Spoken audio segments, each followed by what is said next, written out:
Students, एक बार फिर से आपका स्वागत है आपके अपने यूट्यूब चैनल आइडियल देव क्लासेस में। स्टूडेंट्स, जैसा कि आपको पता है, आपका सामाजिक विज्ञान का जो कोर्स है कक्षा 8वीं का, वो एनसीईआरटी वाला लागू हो गया है। इसी बात को ध्यान में रखते हुए हमने आपके लिए आसान भाषा में इतिहास व भूगोल खंड के वीडियो बना दिए थे और नागरिकता शास्त्र के बचे हुए थे। तो बच्चों, हम नागरिकता शास्त्र के वीडियो की कंटिन्यू एक लेक्चर सीरीज चला रहे हैं, जिसमें आज हम आपको जो आपका अगला अध्याय है हाशिएकरण की समझ, उसके अभ्यास प्रश्न को आसान भाषा में समझाएंगे। आपने जैसे पहले की वीडियो लेक्चर को पसंद किया है, उम्मीद करता हूँ कि ये वीडियो लेक्चर भी आपको अच्छा लगेगा। चलो बिना किसी देरी के स्टार्ट करते हैं। प्रश्न क्रमांक 1 आपसे पूछता है, आदिवासी शब्द का आशय बताइए। ठीक है, आदिवासी शब्द का मतलब होता है मूल निवासी, मतलब ऐसे लोग जो इस देश के मूल निवासी, उन्हें आदिवासी कहते हैं। ये ऐसे समुदाय हैं जो जंगलों के साथ जीते आए हैं और आज भी उसी तरह जी रहे हैं, है ना। जो जंगलों में जीते हैं, है ना, जंगलों में रहते थे। आपने मोगली का नाम सुना होगा, ठीक है, या मैं यदि बात बोलूँ हाथी मेरा साथी मूवी को देखा होगा। तो बहुत सारे ऐसे लोग हैं जो जंगलों में ही निवास करते हैं और वहीं के फल, मतलब लकड़ियों का, फल फूल का उपयोग करके अपने जीवन का निर्वाह करते हैं, उन्हें आदिवासी कहते हैं।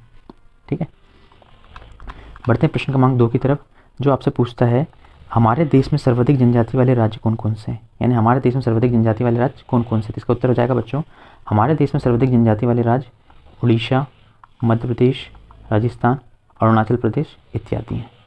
ठीक है, बढ़ते प्रश्न क्रमांक 3 की तरफ। प्रश्न क्रमांक 3 आपसे पूछता है, जंगलों से प्राप्त ऐसे 3 उत्पाद बताइए जिनका उपयोग आप घर में करते हैं। ठीक, तो इसका उत्तर हो जाएगा बच्चों, कीमती इमारती लकड़ी, है ना, जो जलाने वाली इमारती लकड़ी है वो हमें जंगलों से मिलती है, सोने व चांदी के अयस्क, और तीसरा हो जाएगा पशु उत्पाद जैसे शहद। ठीक है, ये 3 उत्पाद आप, ये मैंने लिख दिया, आप कुछ और भी लिख सकते हैं। बढ़ते हैं प्रश्न क्रमांक 4 की तरफ। प्रश्न क्रमांक 4 आपसे बोल रहा है, आदिवासी जो लड़की सोमा है, यह क्यों कहती है कि मैं आदिवासियों की कहानी पर फिल्म बनाऊंगी। इसका उत्तर हो जाएगा बच्चों, आदिवासी लड़की सोमा आदिवासियों की कहानी पर फिल्म बनाने के लिए इसलिए कहती है ताकि वह आदिवासी समाज की सच्चाई को जनता तक पहुँचा सके, है ना। क्योंकि जो बहुत सारे लोग हैं, उन्होंने आदिवासियों की एक परंपरागत छवि बनाई हुई रहती है, जिसमें वो उन्हें मतलब बहुत गरीब, ठीक है, दिखाते हैं और सही से उनकी जो लाइफ है उसके बारे में लोगों तक जानकारी नहीं पहुंच पाती। जो लड़की सोमा है, वो ये चाहती है कि आदिवासी, वो तो खुद भी आदिवासी रहती है, तो वो ये चाहती है कि जो जैसा वो जीवन वो जीती है उसके बारे में लोगों को पता चले कि यार आदिवासियों के बारे में जो एक परंपरागत सोच बनाई गई वो सही नहीं है। बढ़ते हैं अगले प्रश्न की तरफ। अगला प्रश्न आपसे पूछ रहा है, सामान्यतः आदिवासियों की किस छवि को विभिन्न कार्यक्रमों में प्रस्तुत किया जाता है। तो जैसा कि मैंने आपको बताया था, इसका उत्तर जाएगा, सामान्यतः आदिवासियों की परंपरागत छवि को विभिन्न कार्यक्रमों में प्रस्तुत किया जाता है। कई छवि को, परंपरागत छवि को। बढ़ते हैं अगले क्वेश्चन 6 की तरफ। अगला क्वेश्चन जो 6 है वो बोल रहा है आपसे, क्या कारण है कि अधिकांश आदिवासी समुदाय बड़ी बड़ी रियासतों के अधीन नहीं है ना। इसका उत्तर हो जाएगा बच्चों, 19वीं सदी के आखिर तक हमारे देश का बड़ा हिस्सा जंगलों से ढका हुआ था और कम से कम 19वीं सदी के मध्य तक तो इन विशाल भूखंडों का आदिवासियों के पास ज़बरदस्त ज्ञान था। और जो जंगलों के विषय में जानकारी थी ना, वो आदिवासियों के पास बहुत ज़्यादा थी। इसलिए अंग्रेज़ और राजा लोग इनके ऊपर कभी भी अधिकार नहीं कर पाए, क्योंकि जंगलों के बारे में जितनी बेहतर जानकारी इनके पास थी वो किसी और के पास नहीं थी। यही बात इनके लिए बोलना चाहिए, बहुत इनके जीवन के लिए बहुत ज़रूरी साबित हुई और वो किसी के अधीन नहीं हो पाए थे। ठीक है, बढ़ते हैं प्रश्न क्रमांक 7 की तरफ। प्रश्न क्रमांक 7 बोल रहा है कि वर्तमान में आदिवासी समुदाय शहर का रुख क्यों कर रहे हैं, है ना। जो आदिवासी समुदाय हैं, वो बहुत सारे जो समुदाय हैं वो जंगल को छोड़कर शहर की तरफ क्यों बढ़ रहे हैं। इसका उत्तर हो जाएगा, अपने परंपरागत निवास स्थानों के छिनते जाने की वजह से बहुत सारे आदिवासी काम की तलाश में शहरों का रुख कर रहे हैं। किस तलाश में, काम की तलाश में। बढ़ते हैं अगले प्रश्न की तरफ। प्रश्न क्रमांक 8 है। प्रश्न क्रमांक 8 आपसे पूछ रहा है, क्या कारण है कि खनन परियोजनाओं के कारण विस्थापित होने वाले 50% से अधिक आदिवासी समुदाय हैं।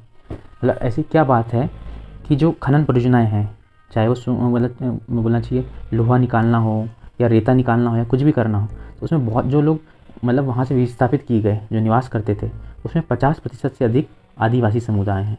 इसका उत्तर हो जाएगा, आदिवासियों के इलाके में खनिज पदार्थ और अन्य प्राकृतिक संसाधनों की भी भरमार थी। जहाँ आदिवासी कहाँ रहते हैं, जंगल में, और जंगल में क्या थे, खनिज पदार्थ हो गए, प्राकृतिक संसाधन वो बहुत ज़्यादा पाए जाते थे। इसलिए इन ज़मीनों को खनन और अन्य विशाल औद्योगिक परियोजनाओं के लिए बार बार छीना गया। इसलिए 50% से अधिक आदिवासी समुदाय क्या हुए, इसलिए 50% से अधिक आदिवासी समुदाय विस्थापित हुए। क्या हुए, विस्थापित। यहाँ पे विस्थापित हो जाएगा, है ना। वामिष्ठ मतलब आधा सा था,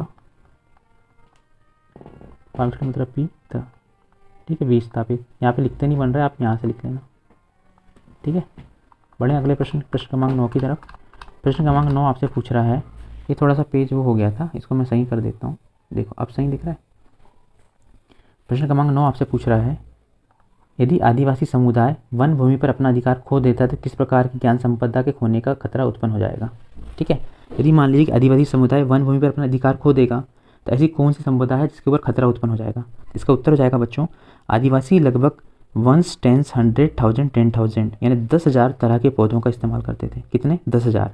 उनमें से लगभग 8,000 प्रजातियाँ दवाइयों के तौर पर, 325 प्रजातियाँ कीटनाशकों के तौर पर और 425 प्रजातियाँ गोंद, रेजिन और डाई के तौर पर और 550 प्रजातियाँ रेशों के लिए इस्तेमाल की जाती थी। इनमें से 3,500 प्रजातियाँ भोजन के रूप में इस्तेमाल होती थी। जब आदिवासी समुदाय वन भूमि पर अपना अधिकार खो देते हैं तो यह सारी ज्ञान संपदा भी खो जाएगी, क्योंकि इनका जब उपयोग ही नहीं करेंगे तो कैसे बता पाएंगे कौन सी चीज़ क्या है, इसका उपयोग कैसे करना चाहिए, है ना। बढ़ते हैं प्रश्न क्रमांक 10 की तरफ। प्रश्न क्रमांक 10 आपसे पूछता है, अल्पसंख्यकों के लिए सुरक्षात्मक प्रावधान की आवश्यकता क्यों होती है। जो अल्पसंख्यक लोग होते हैं, है ना, उनके लिए सरकार के द्वारा सुरक्षात्मक प्रावधान क्यों किए जाते हैं। इसका उत्तर हो जाएगा बच्चों, अल्पसंख्यक शब्द आमतौर पर ऐसे समुदाय के लिए इस्तेमाल किया जाता है जो, है ना, जो संख्या की दृष्टि से बाकी आबादी के मुकाबले बहुत कम है। अल्पसंख्यक वे लोग होते हैं जिनकी संख्या कम होती है, जैसे हिंदू लोग बहुसंख्यक हैं अभी अपने देश में, और जो बौद्ध लोग हैं उनकी संख्या कम है तो अल्पसंख्यक हो गए, या जैन हैं उनकी संख्या कम है ना।